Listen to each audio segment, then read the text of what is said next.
find me there, or my website. That's where breaking news hangs out, valolsonnews.com, where new news gets its news. Speaking of which, I might be breaking international news this morning based on the press release that came across my desk. Thanks to Greg Meakin. Greg, let's talk a little bit about July 31st and what this represents for Alberta. Why is today such a big day?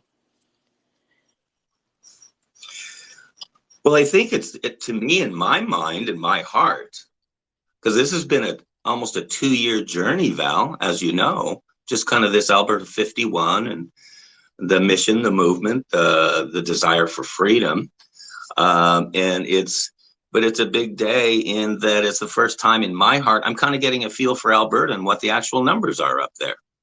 As simple as it sounds, I approach everything in life like a CEO.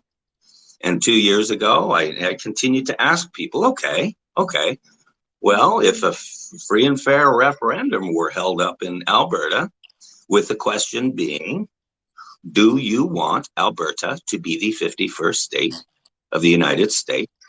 Yes, no, or undecided. I simply could not get that answer. The answers were all over the place. And you say all over the place. I have a friend back in Ottawa, believe it or not, Val, who thought the number would be about 5%. 5%, yes. Okay. So, I mean, they're all over the place. So I said, my simple question is, okay, what's the number?